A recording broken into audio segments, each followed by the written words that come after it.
Novo estudo, então, para iniciar uma simulação estática, uma análise estática eu quero, né? E eu dou um OK. Bom, sempre que inicia a simulação, ele muda a interface. Ou seja, ele aparece esses parâmetros aqui do lado, que é a peça, conexões, acessórios de fixação, os carregamentos, que são as condições de contorno, e a malha, né, que ela subdivide o corpo em vários pedacinhos, né, para a gente trabalhar a simulação, ok?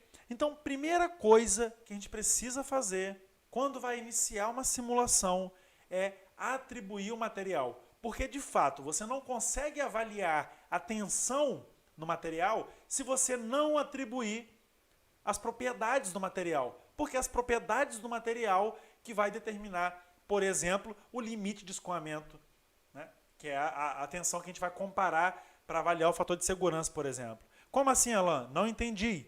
Por exemplo, se observarmos a curva tensão-deformação, a curva de engenharia do material, a gente vai ter isso aqui, ó. Um eixo tensão, um eixo deformação, e essa curva aqui é a curva de engenharia do material, aqui é a ruptura, aqui é a tensão última, então eu vou chamar de sigma U, e aqui eu tenho a tensão limite de escoamento, né? Então aqui eu vou chamar de sigma Y, ok? Quando a gente atribui as propriedades do material em uma simulação, o que a gente está dizendo para o software é, eu estou determinando esse valor, estou determinando, por exemplo, esse valor. Nem sempre vai ser bonitinho assim, né? Se a gente tem um material não linear, um material bilinear, então os parâmetros podem mudar, mas fundamentalmente a gente precisa definir esse sigma Y, que ele vai determinar o comportamento elástico do material.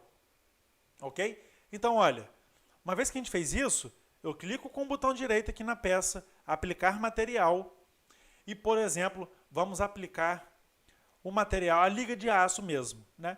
E aqui está as propriedades, né? Resistência à tração. Se eu mudar aqui, ó, a propriedade para megapascal, eu estou vendo aqui, ó, o limite de escoamento 620.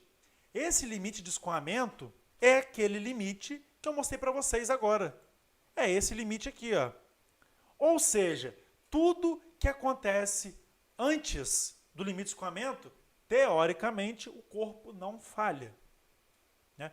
Ele trabalha na zona elástica, como se eu esticasse o corpo e quando eu soltar, ele volta para a posição inicial. Eu estiquei, soltei, ele voltou para a condição inicial. Por quê? Porque ele está trabalhando no limite de proporcionalidade, ou seja, a tensão é proporcional à deformação. É uma reta, por isso que é limite de proporcionalidade. Uma vez que a tensão atuante na nossa peça é superior ao limite de escoamento, aí temos problema. Entramos na região plástica do material, agora eu estico o corpo, quando eu solto, ele volta, mas ele volta com ΔX.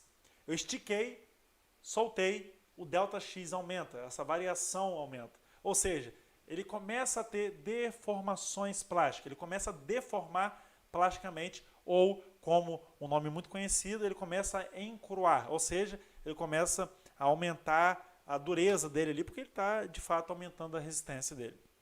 Certo? E aí tem outros critérios, é uma análise não linear, quando a gente trabalha nessa região plástica. E o limite de escoamento, o fator de segurança, ele é definido aqui, ó. Né? Se a tensão está maior que o limite de escoamento, teoricamente ele vai dar em uma escala